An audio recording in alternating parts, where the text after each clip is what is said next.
नमस्कार दोस्तों, मैं सुमित लांबात स्वागत करता हूं एक बार फिर आपके अपने YouTube चैनल वती क्लासेस पर। और वती क्लासेस पर आपको पता है कि आप मैथ पढ़ते हैं और मैथ में हमारा जो चैप्टर चल रहा है जिसका नाम है लाभ और हानि, जिसका आज पार्ट सेकंड है। तो सेशन को स्टार्ट करने से पहले मैं हमेशा की तरह यही बोलूँगा कि प्लीज़ गाइज मेरे चैनल को सब्सक्राइब कीजिएगा, लाइक कमेंट जरूर कीजिएगा। तो आइए स्टार्ट कर लेते हैं आज के अपने इस सेशन को। तो सेशन का हमारा जो पहला क्वेश्चन है वो है कि कोई व्यक्ति दो बाइक में से प्रत्येक को 32,500 रुपये में बेचता है तो उसे एक बाइक पर 15% लाभ तथा दूसरी बाइक पर 15% की हानि होती है। तो कुल सौदे पर उसे कितने प्रतिशत लाभ या हानि हुई। देखिए, यानी कि कोई व्यक्ति है या सौदागर जो भी मतलब बेचने वाला है, कोई व्यक्ति है, वो क्या कर रहा है कि अपनी उसके पास दो वस्तु है और दोनों को लगातार बेचता है। ये देखिए, इस चीज़ को हाईलाइट कीजिए कि प्रत्येक को बेचता है और उसे एक बाइक पर 15% का लाभ होता है और दूसरी पर 15% की हानि होती है। तो देखिए, इसमें एक नोटिस करने वाली बात होती है। सबसे पहले तो आप यही नोट कर लीजिए कि वो डायरेक्ट बेच रहा है।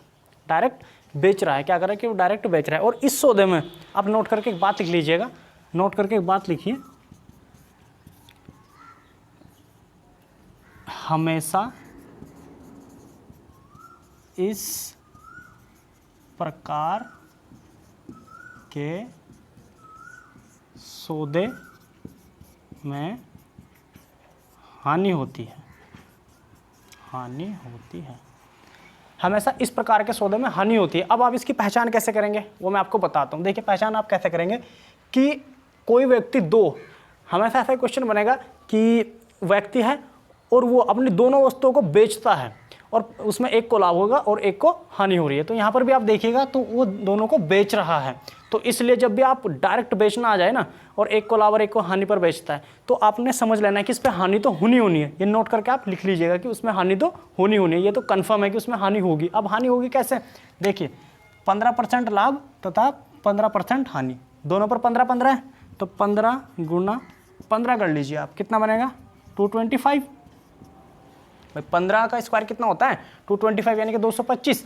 तो अब आपने क्या करना है, इसको 100 से भाग दे देना है। किससे, 100 से भाग दे देना है। जब आप इससे 100 से भाग दोगे तो नीचे कितने 2 0, तो ऊपर भी 2 अंक के बाद क्या लग जाएगा, पॉइंट लग जाएगा, यानी कि 2.25% हानि। ये आपका आंसर है।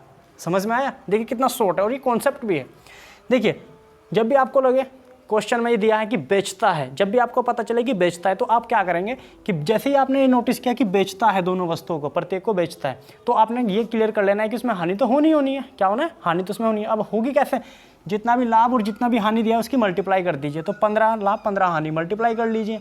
अब उसको 100 से भाग कीजिए, क्यों, क्योंकि परसेंट में पूछा है तो आप उसको 100 से भाग कर लेंगे। जब आप उसको 100 से भाग करेंगे तो ऊपर 2 पॉइंट के बाद 0 पॉइंट लग जाएगा, 2 अंक के बाद पॉइंट लग जाएगा और वही आपका आंसर बनेगा। तो यहाँ पर 2.25 आपका क्या रहा, हानि रही है। तो समझ में आया।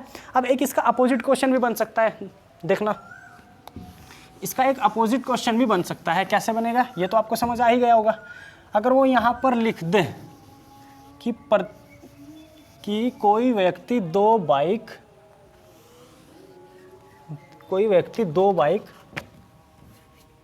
खरीदता है तथा प्रत्येक को खरीदता है, या ऐसे लिख लीजिए, दो बाइक ऐसा लिख लो कि 65,000 रुपये में खरीदता है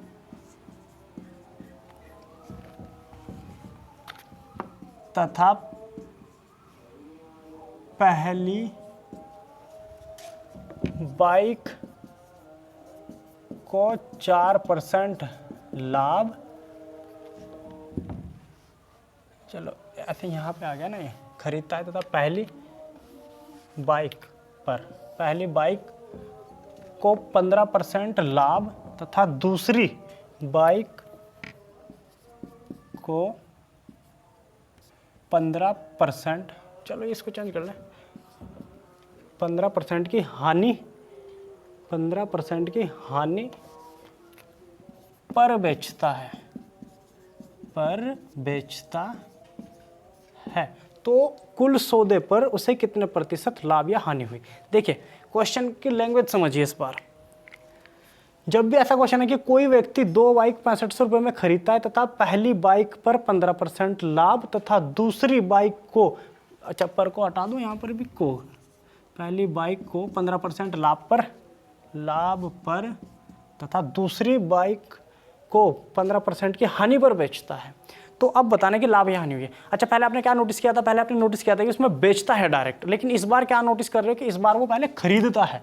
इस बार ये नोटिस करो कि वो खरीदता है और खरीदने के बाद बेचता है। देखो पहले उसने खरीदा फिर उसने बेचा, तो यहाँ पर आप क्या करेंगे, देखिए पहले क्या हो रहा था, डायरेक्ट बेच रहा था, और जब भी डायरेक्ट बेचता है तो आपको हानि होती ही होती है। लेकिन इस बार क्या किया उसने, इस बार उसने किया कि उसको पहले खरीदा है उसके बाद बेचा है। तो आपने ये नोटिस जब आप इसको कर लेंगे कि पहले खरीद रहा है फिर बेच रहा है, तो यहाँ पर नोट करके लिखें आंसर, यहाँ पर इस केस में हमेशा नोट करके ध्यान रखें, आप कैलकुलेशन से बचेंगे, हर एक चीज़ से बचेंगे। इस केस में हमेशा न लाभ न हानि होती है। समझ में आया? इस केस में हमेशा न लाभ न हानि होगी। देखिए जब भी कोई वस्तु पहले खरीदेगा, 2 वस्तु को पहले खरीदेगा उसके बाद बेचेगा और सेम लाभ सेम हानि पर बेचेगा, सेम लाभ सेम हानि पर बेचेगा, तो तब उस केस में क्या होगा कि न तो लाभ होगा और न ही हानि होगी। लेकिन अगर वो डायरेक्ट ही बेच देता है प्रत्येक को और सेम लाभ सेम हानि पर बेचता है, तो उसमें हमेशा क्या होती है, हानि होती है। तो ये आज 2 क्वेश्चन मैंने आपके दिमाग में, मतलब इतने अच्छे से मैंने अपनी तरफ से कोशिश की है कि आपके दिमाग तक पहुंच जाए, समझ में आ जाए। और ऐसे मतलब कैलकुलेशन में जब स्टूडेंट देखता है कि कोई पेपर आप करते हैं या स्टूडेंट जो भी हैं, तो कंफ्यूज हो जाता है कि इस क्वेश्चन को कैसे करें। और यहाँ पर 100% तो मैं नहीं बोलूँगा, लेकिन बहुत ज़्यादा चांसेस ये रहते हैं कि स्टूडेंट गलती कर ही देता है। तो आशा करता हूँ कि आज के बाद आप ये गलती नहीं करेंगे। चलते हैं नेक्स्ट क्वेश्चन की तरफ।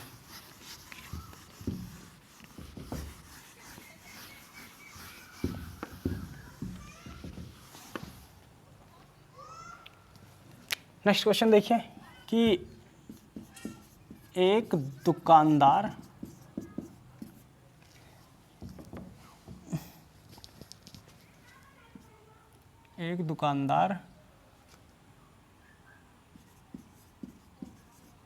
किसी वस्तु को क्रय मूल्य पर बेचता है तथा 1 किलोग्राम के स्थान पर 900 ग्राम तौलता है,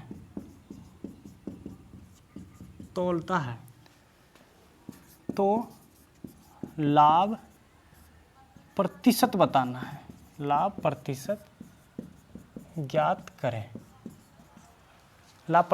देखिए कोई दुकानदार है अपनी वस्तु को क्रय मूल्य पर ही बेच रहा है, वो जितने में, मतलब क्रय मूल्य पर बेचा है, कॉस्ट प्राइस यानी जितने में खरीदा है उतने पर ही बेच रहा है। तो क्या हो रहा है कि वो 1 किलोग्राम के स्थान पर 900 ग्राम का इस्तेमाल कर रहा है, यानी कि 1 किलोग्राम के स्थान पर 900 ग्राम का यूज़ कर रहा है। अच्छा 1 किलोग्राम में कितने ग्राम होते हैं आपको पता ही है, कितने होते हैं, 1000 ग्राम होते हैं।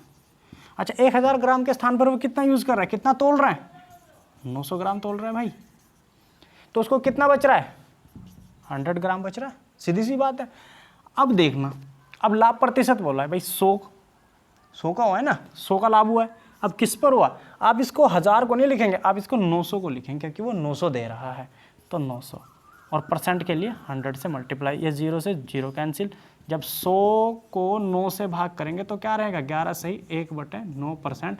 अच्छा ये क्या आया है, लाभ आया है, लाभ आया है कितना, 11 सही 1/9% उसको लाभ हो रहा है। क्यों, देखिए देखने में तो लग रहा है कि भाई वो ना तो कुछ कमा रहा है और ना ही अपने आप को प्रॉफिट में ले रहा है। क्यों, क्योंकि भाई उसने क्रय मूल्य पर ही कोई वस्तु खरीदी, क्रय मूल्य पर ही बेच दी। लेकिन वो इतना चालाक है कि वो 1000 किलोग्राम के स्थान पर अपने तराजू से 900 ग्राम तोल रहा है, 100 ग्राम का वो वहाँ पर बेनिफिट ले रहा है, वो प्रॉफिट ले रहा है। तो जब वो 100 ग्राम का प्रॉफिट लेगा तो कैलकुलेशन के हिसाब से उसको 11 से 1/9% की लाभ होता है। चलते हैं नेक्स्ट क्वेश्चन की तरफ। अगर यहाँ पर आप देख लें 1 किलोग्राम के स्थान पर 960 किलोग्राम, तो तब भी आप क्या करेंगे कि 40 किस पर, 960 पर, और मल्टीप्लाई 100, 24 और 24/100, जो भी आंसर आएगा ऐसे ही कर देंगे। तो ये क्वेश्चन आप आशा करता हूँ कि कर लेंगे। चलते हैं नेक्स्ट क्वेश्चन की तरफ।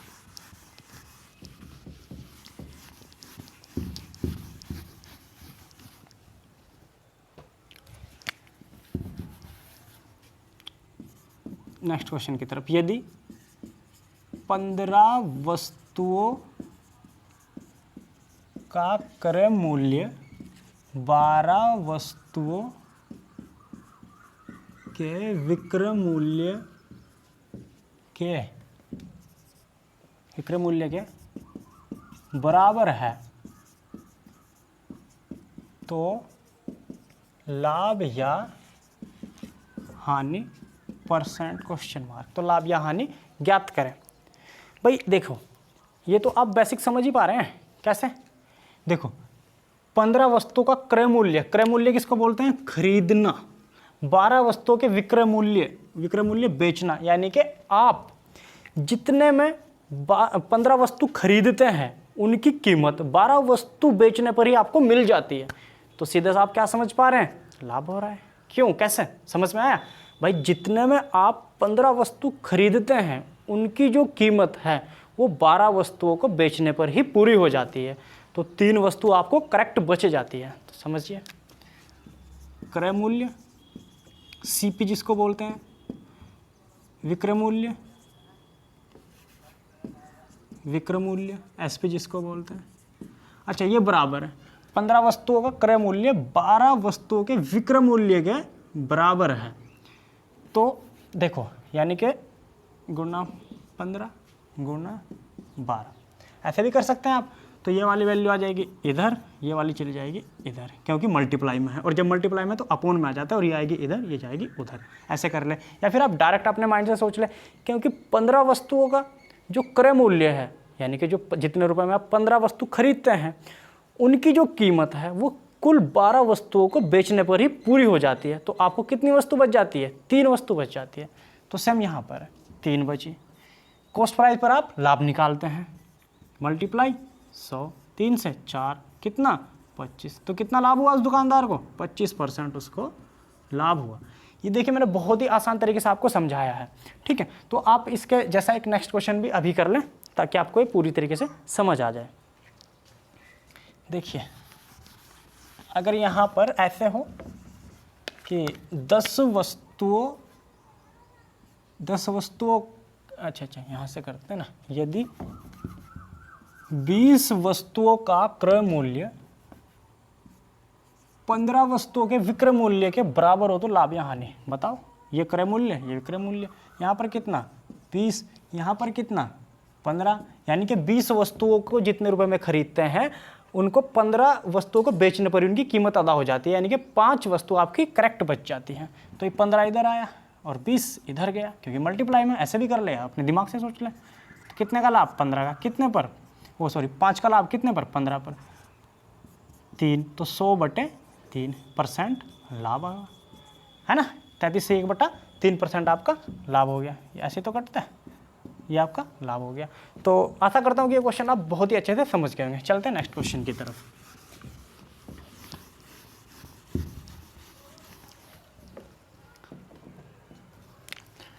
नेक्स्ट क्वेश्चन, इसका नेक्स्ट टाइप है कि कोई दुकानदार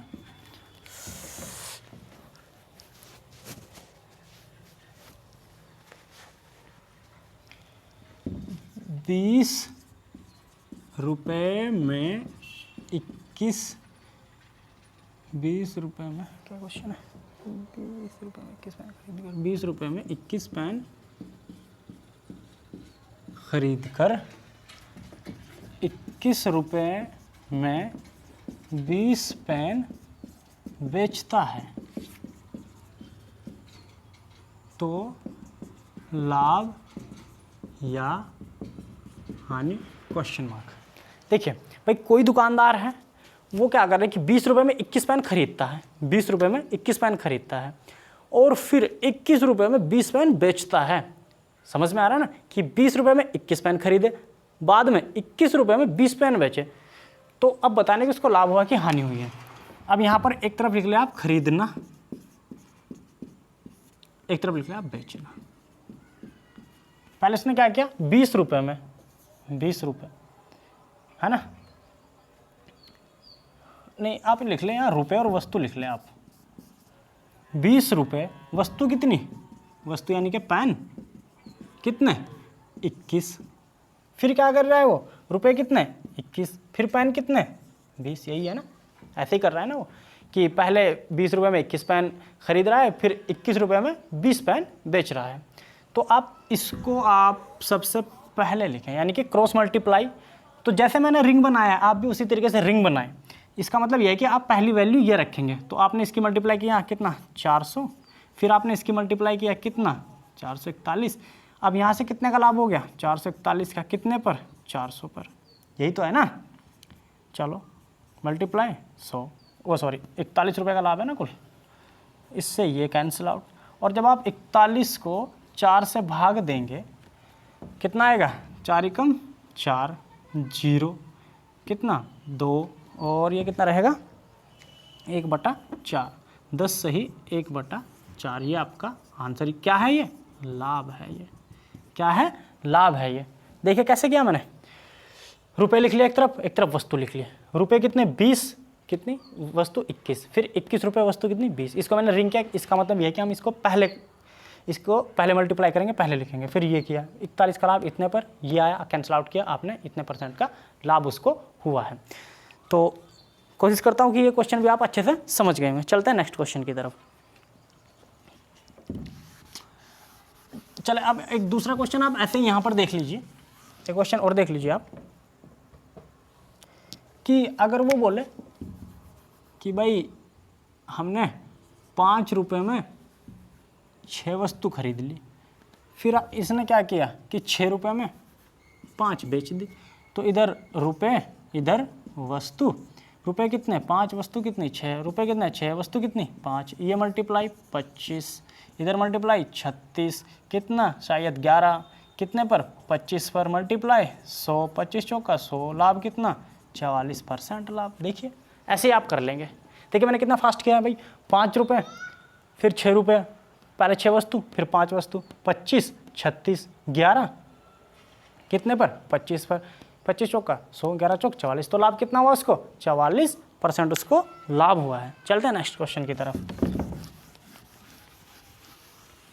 तो ये भी टाइप आपको अच्छे से समझ आ गया होगा।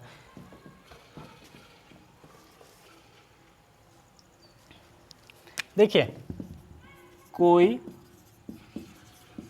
दुकानदार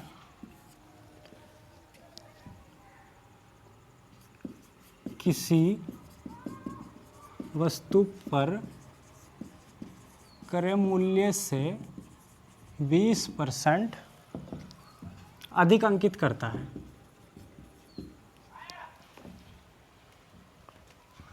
अधिक अंकित करता है तथा अंकित मूल्य पर 10% छूट देता है। तो लाभ बताएं। लाभ बताओ। देखिए, कोई दुकानदार है और किसी वस्तु पर क्रय मूल्य से 20% अधिक अंकित कर रहा है। सबसे पहले तो वो क्या कर रहा है कि 20% अधिक अंकित करता है। फिर क्रय MRP यानी कि जो अंकित रेट है, अंकित जो मूल्य है उस पर 10% की छूट देता है। फिर बताना है कि उसको लाभ कितना हुआ है। सीधी सी बात है, लाभ बता दें कि लाभ हुआ है, लेकिन हुआ कितना है वो देखेंगे। तो किसी वस्तु क्रय मूल्य कितना? 100 रहता है। क्रय मूल्य कितना रहता है? 100 रहता है। सीधी सी बात है।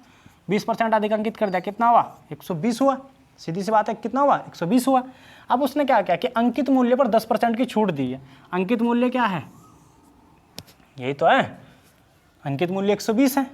कितने की छूट दी है बताएं? कितने की? 10% की छूट। तो 10% हटाया, ये बढ़ाया, ये 0, ये 0, कितना? 12। कितने की छूट आई? 12 की। कितने पर? 120 पर। कितना बचा? 108। तो 100 था, कितना आया? 8 आया। तो रुपए में तो कितनी हुई? 8 रुपये। लेकिन हाँ, लाभ भी पूछा उसने, सिर्फ परसेंट नहीं पूछा। अगर परसेंट पूछ लेता तो 8/100, और फिर भी ये तो 8 ही आ रहा है, तो 8% और 8 ही रुपये। तो ये आपका क्वेश्चन था कि भाई देखो, क्रय मूल्य पर 20 20% अधिक अंकित किया, 100 से 120, फिर उस पर 10% की क्या दी उसने, छूट दी है। फिर 120 का 10% 12, 120 में से 12 माइनस किया 108, तो कितने का 8% का लाभ उसको हुआ। चलते हैं नेक्स्ट क्वेश्चन की तरफ।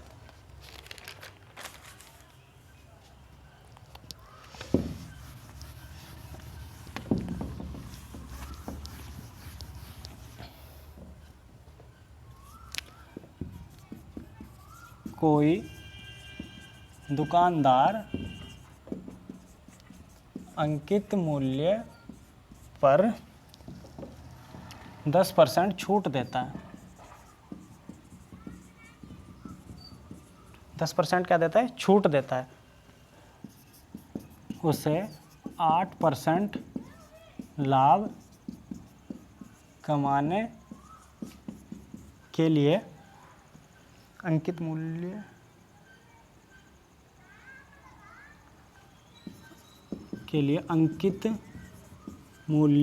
को क्रय मूल्य से कितने प्रतिशत अधिक अंकित करना होगा।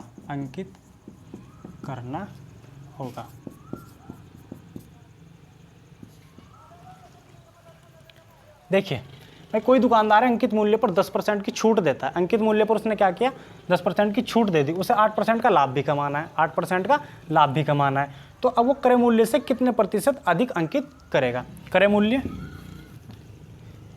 माना क्रय मूल्य x, ठीक है, बताऊंगा कैसे। और अंकित मूल्य पर 10% की छूट, यानी कि अंकित मूल्य कितना,